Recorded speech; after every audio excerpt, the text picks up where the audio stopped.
Hello YouTube, you're doing the bedroom here, you guitar junkie. So, Gibson Les Paul, old versus new. Yeah. I'm gonna do, everyone wants to hear it. And I happen to like this tune, and I've been working on it. And you're probably sick of hearing it, but here it goes.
Yeah.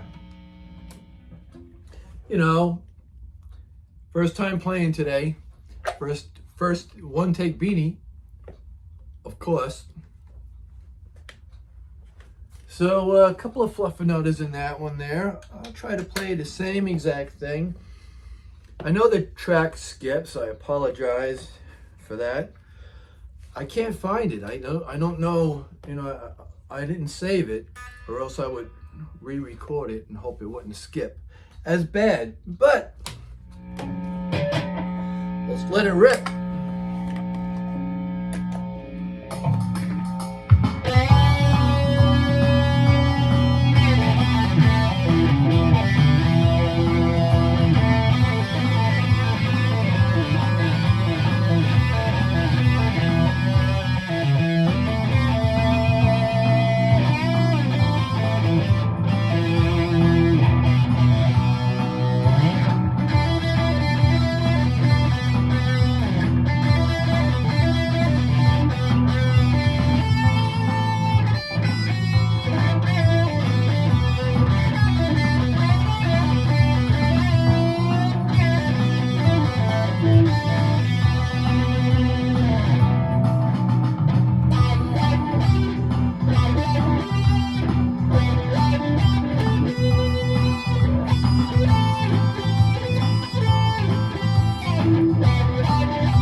So the second time around was the way the first time should have been played. I had to refamiliarize myself with the tune. Like I said, this is the first time in the room. So let me untether and go into enormous detail. No, not really. So yeah, this is my 2016 1960, what do they call it? Classic 60s Les Paul Standard. I'll put what, the real name, because I'm sure I'm mucking it up right now because I forget stuff in the descriptions. But this is the 2016 Gibson Les Paul Special, Les Paul Standard Special, 60s. It's got the wraparound strings on the tailpiece there. You've got the soap bar P90 pickups that are cream colored, match the pickguard. You've got a two-piece maple, I think it's a veneer on here, and mahogany set neck and body. Vintage tuners on there. They seem to hold up. I'm not familiar with the nut, if it's Graphtec, if it's, it looks plastic, it doesn't look bone. But with all the heavy bending that I do, because these are they still had 10s from when I bought it. I never even changed the strings yet. But with all the heavy bending I do, it stays in tune.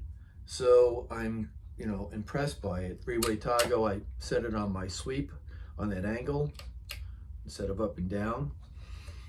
Yeah, it looks like acrylic trapezoid inlays on a real deal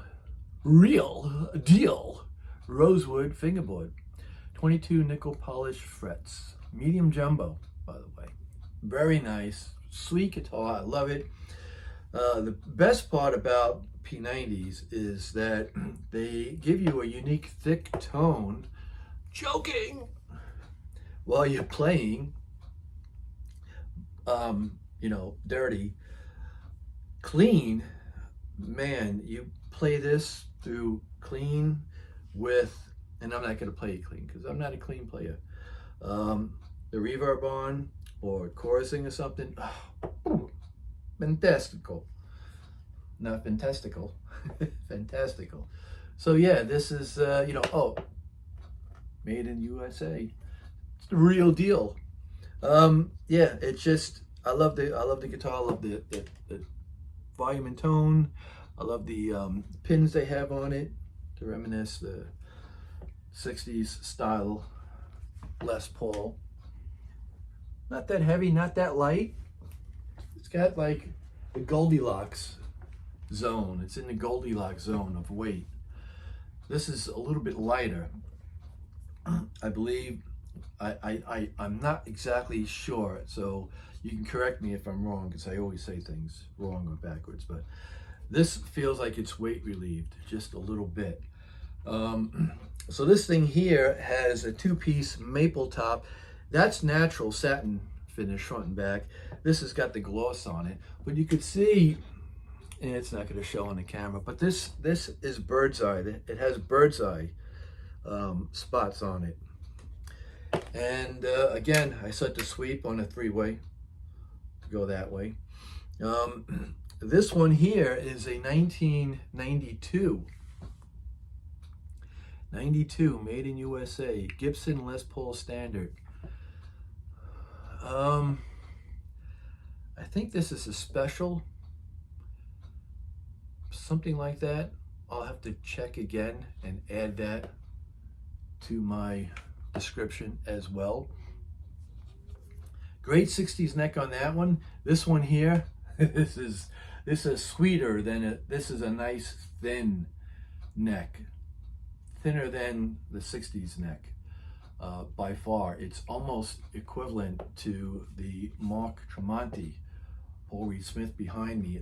It's about as thin as that, but I don't think it's the thin wide. I think it's just thin with the standard neck profile. I believe it's 42 in the nut. Again, I'm not sure, sorry, what nut this is. It looks like it's a bone nut to me, but you know, unless I take DNA, I really can't tell you for sure. Standard, you know, Gibson tuners on here. This one has open humbucking pickups. No coil splits on either one. No pull push, because let's face it, you got to pull them before you can push them. The push push is the way to go. Push push. You know, a box in a box. So this one here, this is real mother of pearl inlays on an ebony fingerboard, and this is the one of the best ebony fingerboards, nice and polished and nice and smooth, and that I've ever had on a guitar. Again, 22 nickel polished medium jumbo frets, and this guitar was barely played. Gold hardware, and it's a mahogany set neck into a body, and as impressive as it is, it's one solid piece on the neck and on the body. Yeah, look at that. Look at that. Would you look at that? Look at that. Would you just look at that? So you can see the maple cap on the top there. I believe this is a cap. I don't believe it's a veneer. I'm not sure, like I said, about the 60s. But yeah, I remember when these first came out, it was like, ugh, big deal. And one of my best friends at that time was like, he had a wine one. I think it was a 91, 92, the wine colored one. And he was like, yeah, these are great, blah, blah, blah. And I was like, if it's not a Gibson custom or a standard, you know, it just, I was a snob. I admit it. I could admit that I'm wrong. But these are these are sweet guitars. And it's, you know, I was lucked out. Some guy was selling it right down the road for me in Clearwater. And well, I spoke to him on the phone. He said, yeah, I'm more of a tele guy. This was my father's guitar. He bought it. I have the original receipt. I think he said he got it from Sam Ash or something like that. Sam Ash down here closed, apparently. And I took a chance, and I brought my Telecaster, my Fender Ventura Telecaster. I think it was made in Mexico or something like that. And I brought it just in case, and I said to him, hey, you want to check out this telly that I have? He loved the telly. I had to wait till I got the tool for the nut to adjust the neck, but I played it, and I was like, yeah, I think I could deal with it. And we made a trade, so it was an even trade. Again, and it came with the USA Gibson case. So yeah, both of these here, both. Let me just, this will be my my thumbnail picture, like this here. I should do that. No, but thumb up. Yay! Click. So you can't go wrong with either one of these. My buddy is looking for something with P90s, and I think this is the way to go, but he doesn't want to spend this much money. These things go for, like, I'm gonna say between 9 and 12 used. It depends. Some of them you could find at a fair price. Some of them are a bit pricey, but and this one, I think the guy was selling it for $8.99 on Craigslist at the time. But I'll never part with this guitar. And I don't say that all often. Oh, I should say, I say it, but I don't hold myself to that. But this, you know, isn't going anywhere. Out of the ones that I have, it's just a fantastic guitar. And I think my buddy, that's a professional musician, um, should look into a Gibson Les Paul. That's, oh, this is a traditional 60s. Now I got it. See? Ding, ding, ding, ding, ding. Tell him what he's won, Johnny.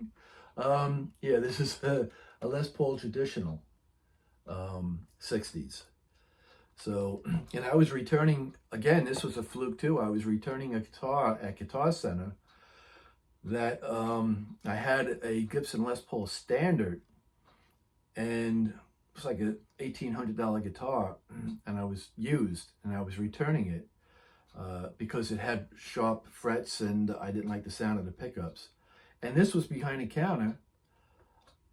They just took it in, and I had to wait for the 14-day police hold in order to grab it. But I said, yeah, I'll take it. I had to. Nowadays, you got to pay for it in full. You can't just put it on layaway. Put $50 down or 10%. Had to pay it in full, and it came back after the 14 days was up and grabbed it. And this came with the original USA Gibson gig bag, the nice thick padded gig bag that they sell with it. Where did I put that gig bag? I don't know, but I have it. So yeah, either one of these, you can't go wrong, you know. And I'm backpedaling now because I used to be a snob. I used to like snub my nose at these guitars when they first came out. And it wasn't until really just this year that I started buying Gibsons again. And boom, I was just going up the ladder. And I found out that these are better. The specials and the traditionals are better by far, pound for pound, dollar for dollar, than the Gibson Les Paul standards. And I had a couple of them, and I had customs too. So, you know, that's what I'm saying. So, yeah, Gibson is really making a really good guitar here. And this one was a 92, and I think from the 90s all the way up till the present day, they're making great guitars, and I think they make really, really good Epiphones. They cut corners, they piece them together, and they're a bit pricey, but if you know, they're almost the price of these, if you think about it. You know, for what you can get one of these used, you can get an Epiphone brand new, because Epiphones are between $750 and $1,200-$1,400 if someone endorses it with a, you know, Joe Bonamassa or you know, puts their name on it. And that's all I got to say about that. So thanks for watching, everyone. Have a good day and better small. Peace, love, and happiness.